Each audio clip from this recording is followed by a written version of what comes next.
Welcome to the Independent Advisors Podcast, where we dive into the world of stocks, tradable markets, and financial planning with Jessup Wealth Management's Chief Investment Officer, Mark McEvely, and CEO, Matt Jessup. You'll hear tips, tricks, and strategies to address your financial well-being, and most importantly, conveyed in a way that everyone can understand. Here are your hosts, Mark and Matt.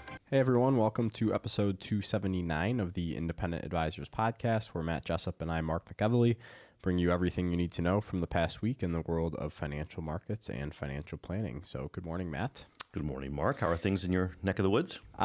Good. Sickness is running rampant through the McEvely household. So over the Thanksgiving holiday, Mia had it. She then gave it to me. Kenzie is still unscathed, so knock on wood, she doesn't get it because she's usually the first culprit that gets it. But other than that, it was good. It was a good holiday. Got to spend some time with some family. So how was Thanksgiving in the Jessup household? It was good. We're busy now in basketball season, and today's a big day. December 5th, it is Rowan's 13th birthday. So my oldest is officially a teenager. Nice. So happy birthday to Rowan. That's crazy. He's a teenager. It is crazy. And then he's on the 7th grade basketball team. They have game number 2 tonight, first game at home, and he's excited for that. Nice. Yeah. Very good.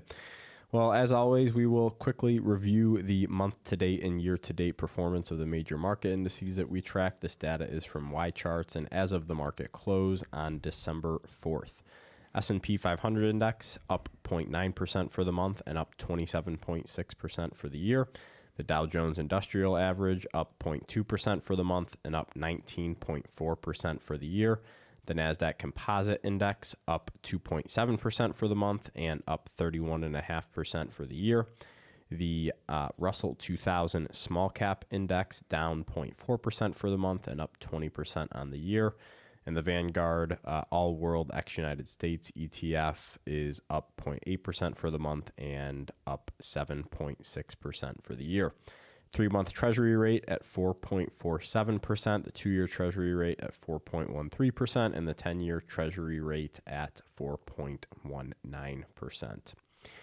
Moving on to big headlines and current events from this past week, some sad news yesterday, Matt. UnitedHealthcare CEO of their insurance arm was shot and killed in Manhattan early on Wednesday morning.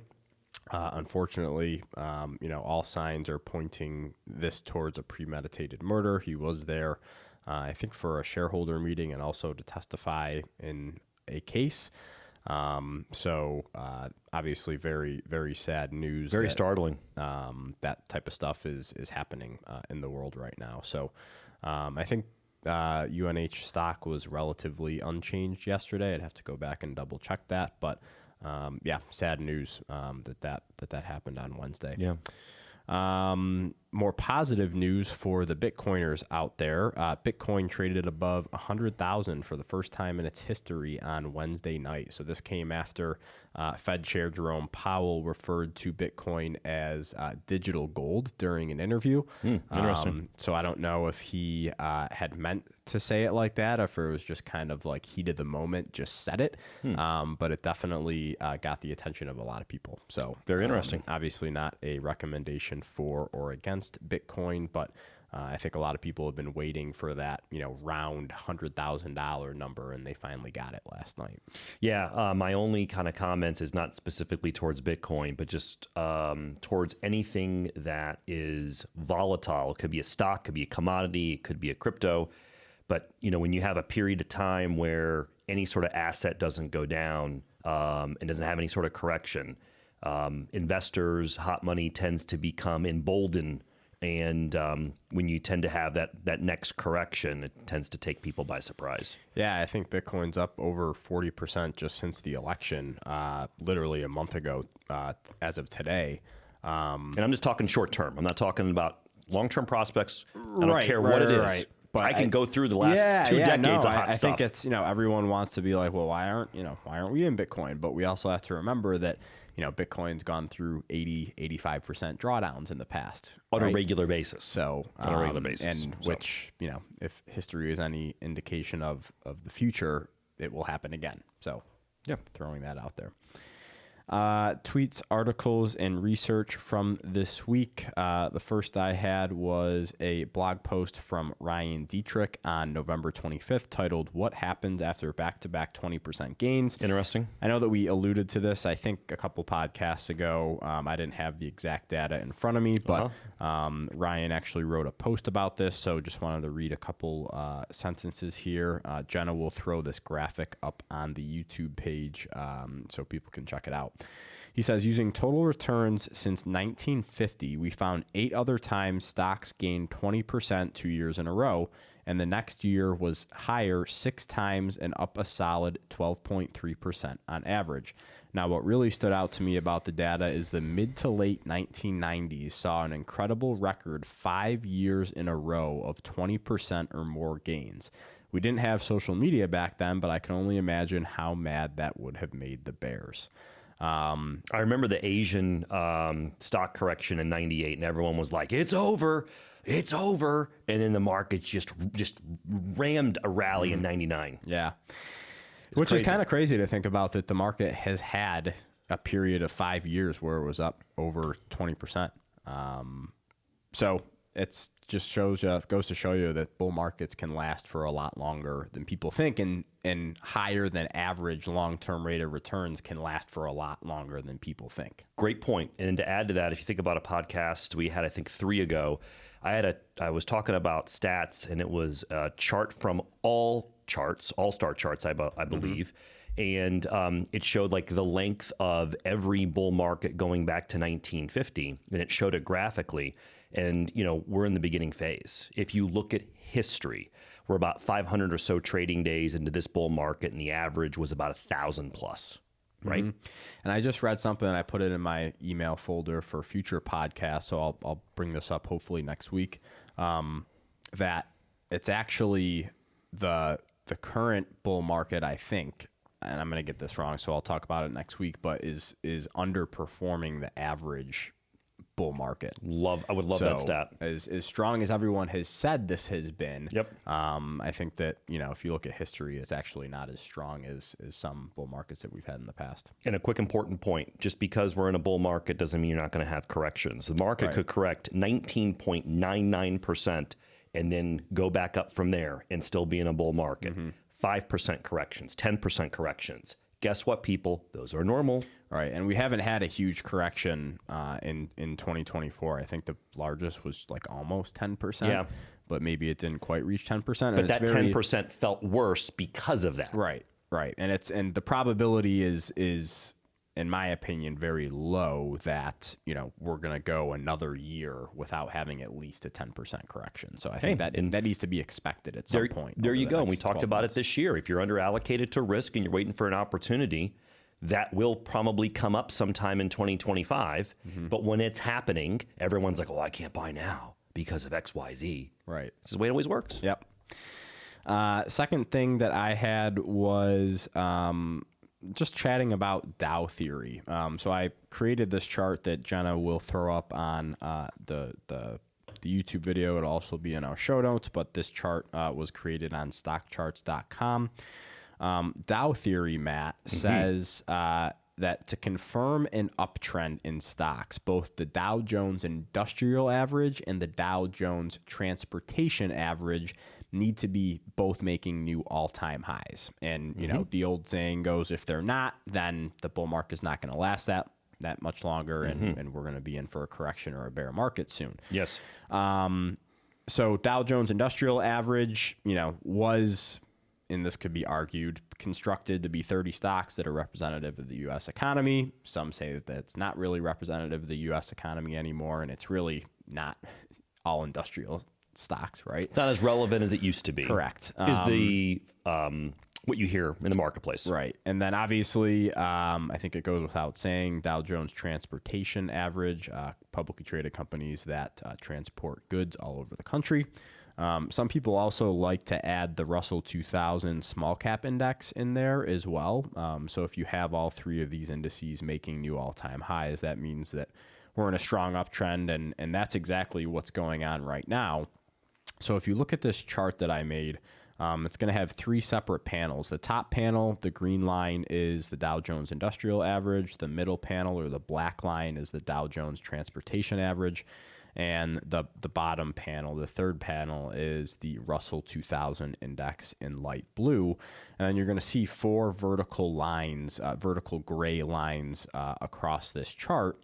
And those vertical gray lines represent each time since 2000 that all three indices have made a new all-time high. And you can see what happened thereafter. For the year or two after that, performance has been pretty good. Now that, that doesn't last for 10 years or 12 years, but you can see the next couple of years have historically been pretty good.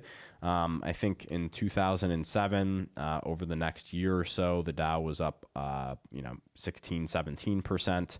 2013, Dow was up over 20% over the next year.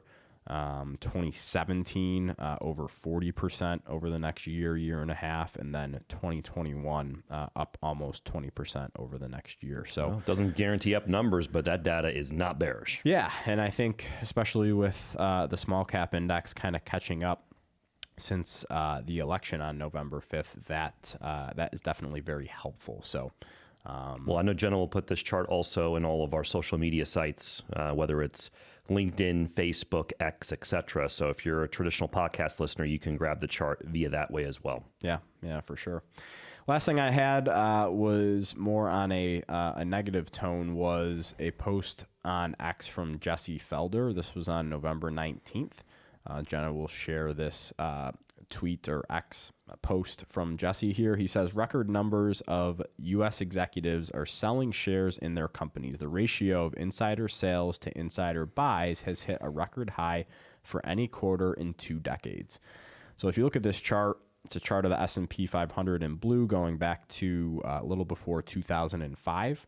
And the pink bar lines here show the ratio of insider sellers to buyers. And we're talking about insiders, Matt. We're talking about executives at publicly traded companies. Correct. We're talking about people on the board of directors, correct, et cetera, sir. et cetera.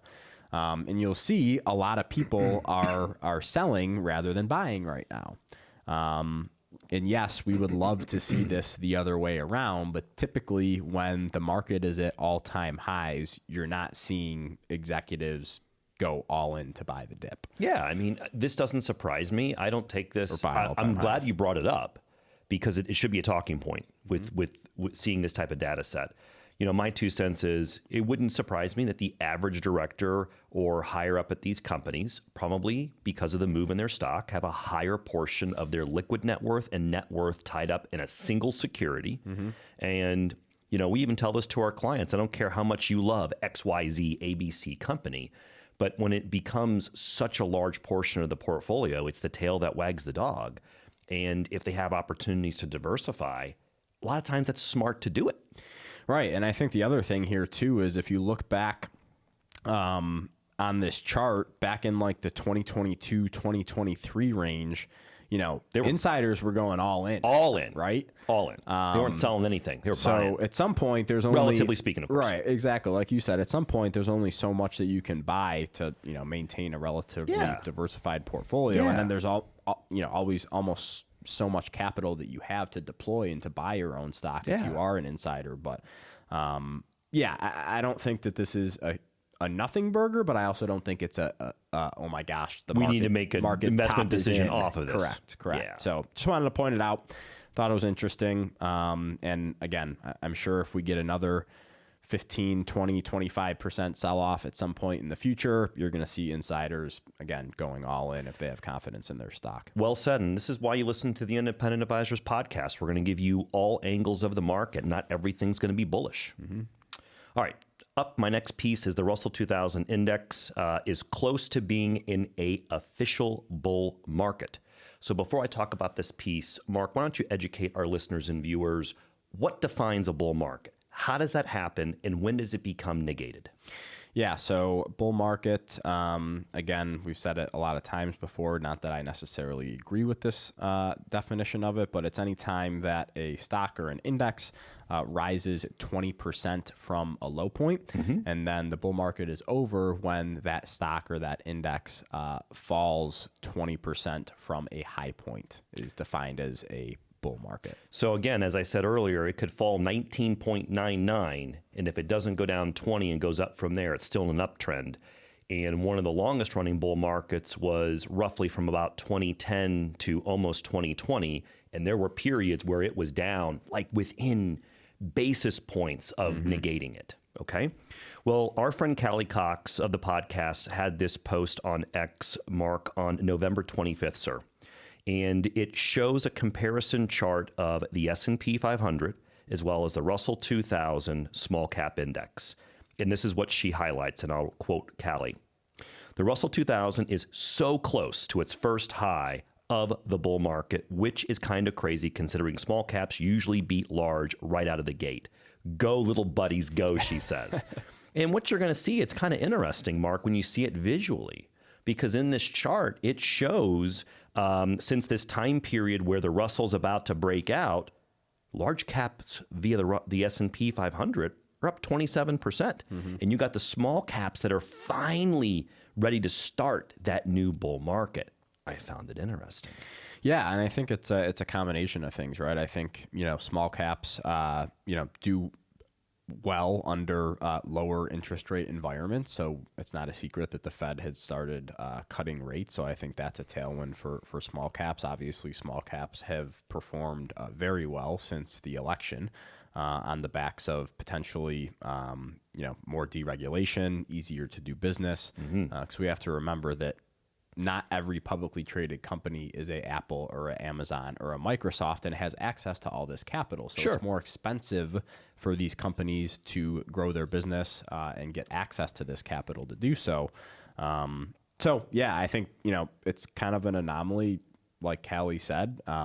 Small caps usually lead in either direction in bull markets or bear markets, but definitely has not been the case the past couple of years. Yeah, it'd be interesting to see going into kind of, if it does go into this next leg of this bull market, how these market capitalizations pan out. I know I talked about a piece in September that talked about the performance of small, mid, and large size companies after the Federal Reserve makes its first cut. And then 12 months later, looking at history, which of those three asset classes, let's call it, how they perform in the lens of history. And typically small outperforms, but I always kind of tell clients, it's a wild ride from point A to point B, right? Yeah. All right, my next item I want to bring up is the popularity, Mark, of leveraged ETFs is a concern of mine, okay? So an ETF, for our newer listeners and viewers, stands for an exchange-traded fund. It's kind of like ice cream. They can come in a lot of different flavors. They can do a lot of different things. So this was a post by... Some are passively managed, that just track an index, some are actively managed. Exactly. And so Lance Roberts, he's the chief strategist at RIAadvisors.com. He had this post, Mark, also on November 25th. And Lance posted this chart. The source on this chart is Bloomberg Intelligence. Jenna will put this up for our YouTube viewers. This will be in our show notes for our traditional podcast listeners. And what you're going to see is the chart's titled, Investors Are Flocking to Leveraged ETF Bets. Underneath it says, products that amplify moves of retail darlings are surging in popularity. And so before I go any further about the data on the chart, what this is alluding to is there are companies that are looking at stocks that are very popular and traded. So let's just use like an Apple or an Amazon. They're larger market cap weighted stocks, not a recommendation for or against those two, just using it as an illustration. And they now, there are companies developing exchange traded funds that will amplify those moves up and down. And we're not just talking sometimes double a move in the stock. It could be in excess of that. And they're utilizing, obviously, options and derivatives to develop this. But this is concerning from my perspective because traditionally, when I see retail investors go into these types of vehicles, the average retail investor is just not fully educated, in my opinion, to be trading these types of things. And so what you're going to see now by the chart, by the data, Mark, is the weekly dollar amount. This is the weekly dollar amount traded value of these U.S. single stock ETFs. You're going to see has just ballooned this year to where they're averaging almost $80 billion of value a week. So here's my point. When people are utilizing leverage, it will amplify returns, not only on the upside, also on the downside. Mm-hmm. And when we have that next correction, which will happen at some point, I usually don't use that word on the podcast or with clients, but it's going to happen. Mm-hmm. It will amplify the downside with these types of derivatives. And I just hate to see retail clients that might not have the true risk tolerance or goals and objectives to be in these types of vehicles. You know, when they're doing it on their own, you know, they got no oversight per se. They can do whatever they want with their money. And it concerns me when I see people using these types of vehicles to this magnitude. Your thoughts? Yeah, well, I think the misconception is about how these products actually work. So I think there's a lot of people out there, which rightfully so, because it doesn't seem like that, you know, there's a whole lot of educational material that come along with these products. And if they do, they're in legal terms and people don't want to take the time to read them. So I get it. Well said. But, you know, if you buy, for example, the 2x performance ETF of NVIDIA, one might think that if NVIDIA is up 60% for the year, that this ETF is going to be up 120% for the year. You would think on the surface, correct? Right, but that's not how they work. They don't. These magnify, or using the NVIDIA 2x levered ETF, it's the daily return of NVIDIA. So if NVIDIA is up 2% today, the ETF should be up around 4%. But if NVIDIA is down 5% one day, the ETF is down 10%. In theory, and yes. we all know that the further and further a stock drops, the more it takes to re-achieve the all-time highs of your initial investment. Yeah, right? the compounding and the math on this. If you lose 10% in an investment, you can't just say, oh, it just has to go up 10% and I'm back to break even. Right? And if you see the performance over, you know, we have access to software such as Y charts that shows the long-term performance of these products. Yes. And virtually every single one of them are down like between 70 and 90% from their all-time highs, right? So I'm not saying that these products don't have a place in people's portfolios. It's just, it's not a buy and hold type of product. You have to be actively watching and managing this. Well said. And maybe next time we have Seth Golden on the podcast, I know he's talked about this decay in these leveraged ETFs in regards to the volatility of the VIX index. Next time we have him on in 2025, maybe we'll have a segment where he can talk a little bit deeper from that angle about the time decay using options and derivatives and amplifying leverage. And I read a stat the other day that I think just the NVIDIA 2x leveraged ETF alone has over $1 billion or a couple $1 billion in assets. Mind-blowing. Which is crazy. Mind-blowing. Well, I wanted to bring it to our listeners' and viewers' attention. It's one of those things that's concerning to me, and you tend to see that in more euphoria phases of the market. Next, I have a reminder about seasonality. I know you're going to love this, Mark. This plays right into our Chief Investment Officer's playbook. What you're going to see here is a post on November 22nd. This is by David Marlin. David is an equity trader. He's a former wealth manager. And what you're going to see here with this post from David that I follow on X is he shows the seasonality of the S&P 500 mark from November 1st through December 31st. And I will let you interpret this chart I think you'll do a better job than me. Yeah, it's a simply lovely looking chart. I think you have the S&P 500 index going all the way back to 1928. The average performance from November 1st through the end of the year. Chart goes from the bottom left to the upper right. Typically, the last 2 months of the year, according to this chart, are up just under 4% on average. And I know we talked a little bit in our previous podcast that there's no other month that has a higher probability in an election year to be positive than December. I think it's like 83.3% of the time since 1950, Decembers have been positive in election years. Correct. So this is just a good period for stocks. On top of that, Q4 is the most bullish quarter of the year in any given year. You have the holiday spending season. You have, kind of this reallocation in portfolios with money managers. They're trying to get positioned for next year, for 2025 at this point in time. So a lot of, selling losers to tax loss harvest and reinvest in those names that have been performing well. So, I think that also drives a lot of the return because like this year and the past several years, a lot of the largest companies in the world have been some of the best performers. And if you have, people selling the stuff that hasn't been working this year and buying the larger companies that make up the majority of the index, then that makes sense that the end of the year tends to be pretty good. So there's a lot of things that go behind the bullish seasonality of the last couple months of the year. And this is just an example of this, on a chart. Well said. And I think one thing that might add to this seasonality here in December is this perception, for right or wrong by the marketplace, that people want to push capital gains to 2025, that with the incoming administration and Congress, they might have lower taxes next year.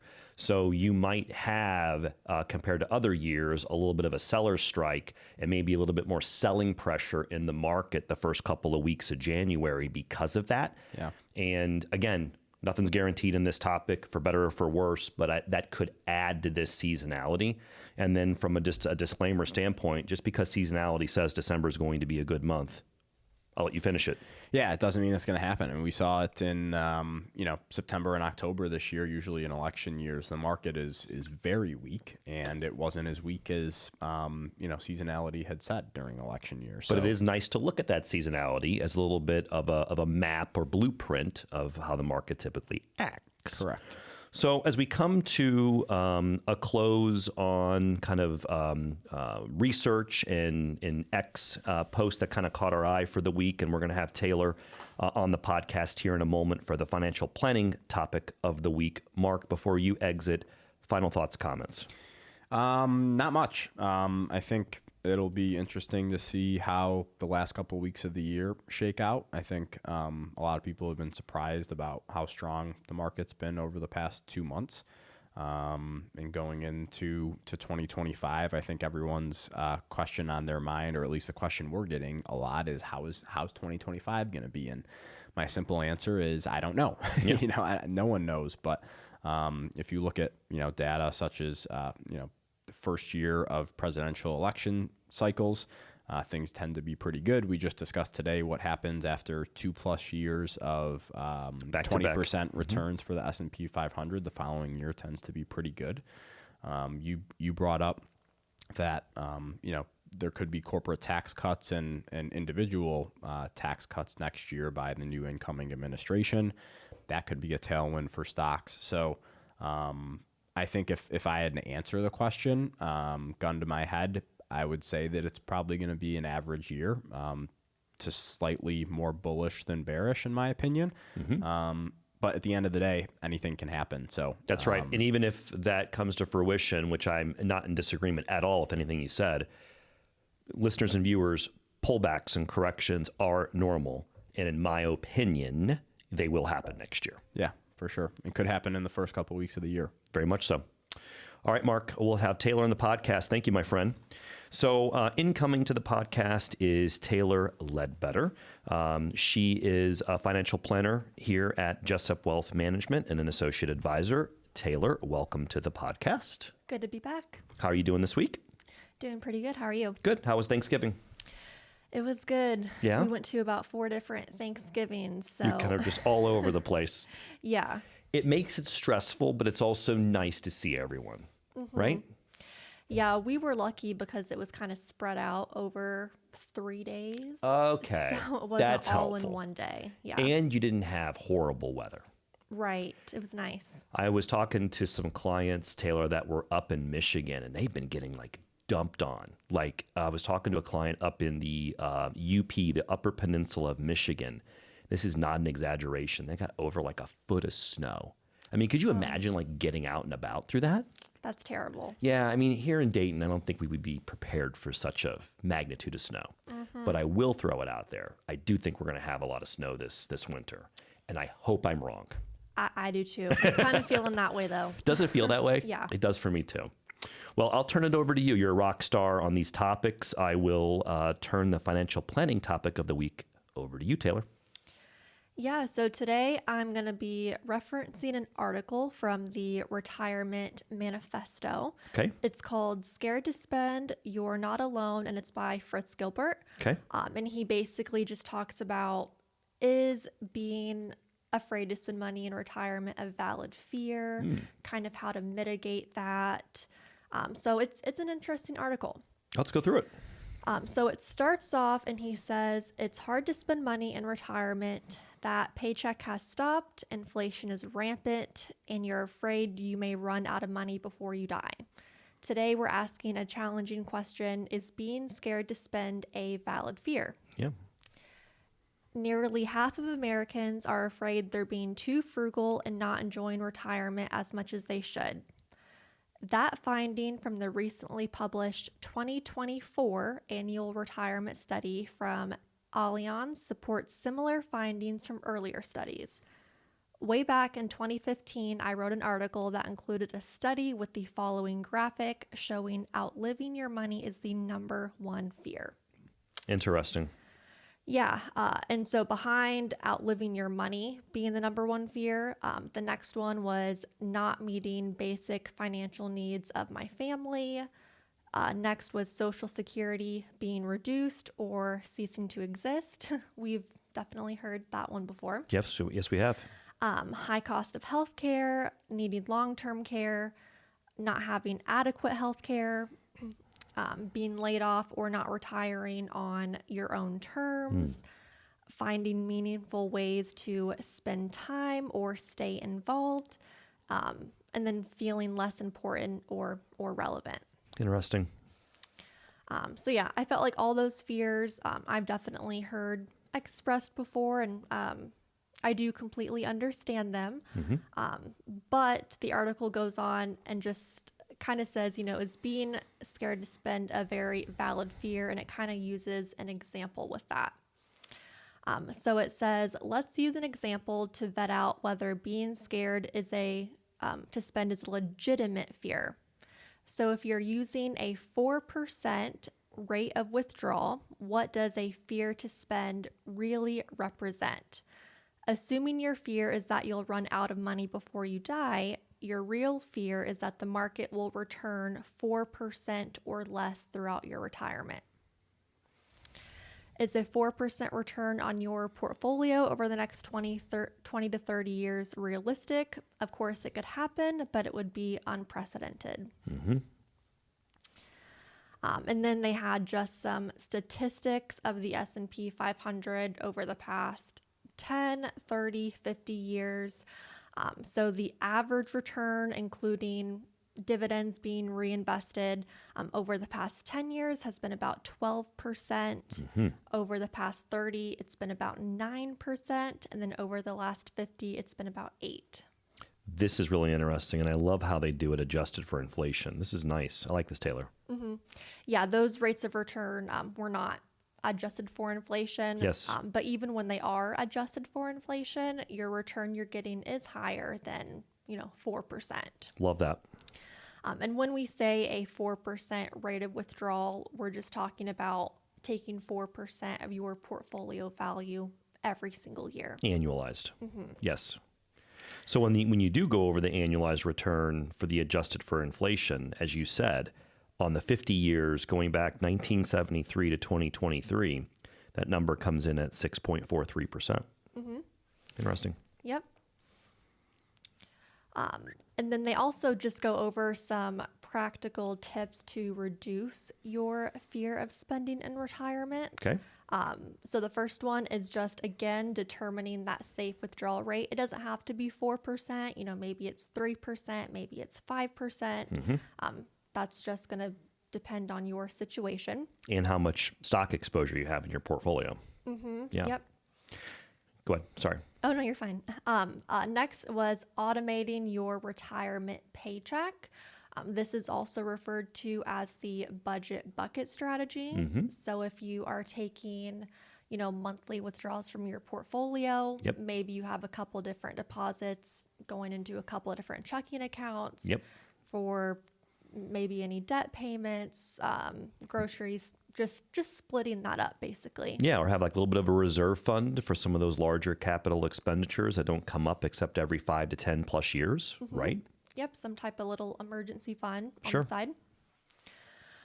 The next recommendation was to use annual spending guardrails. So this means, let's say your portfolio has about $1 million. Okay. You're used to taking 5%, which would be 50 grand. Maybe next year your portfolio drops to 900 grand, and now that 5% is 45,000. Correct. And vice versa for the upside. Yes. So they said that this strategy is proven to have been the most successful when it comes to spending and making sure your money lasts. Love the idea. But I think it's hard when you do have those market downturns, especially if they're pretty drastic, to Yep. reduce spending by. I can think of several clients in 2022 where I had that conversation and they temporarily, reduced that withdrawal rate. And then as the market recovered, it got increased. And, that helped ease their anxiety about the longevity of their money, right? Yeah, absolutely. The last couple tips, they said, obviously to hedge inflation, which is just staying invested in the market throughout any bull or really any bear markets. We talk about that a lot on the podcast. I know psychologically investors, Taylor, they want to take action. They want to sell, and then they'll get back in when it's safe and it's better. And the problem is when you look at the lens of history, people tend to buy back in when the market's higher from when they sold, right? But I understand being invested through those times is unsettling, especially when you're no longer working. Right. Yeah. It's difficult to time the market too. So that's why we always recommend just stay put Yep. as best you can. Yep. Also, optimize Social Security. So that Social Security check is coming in every single month.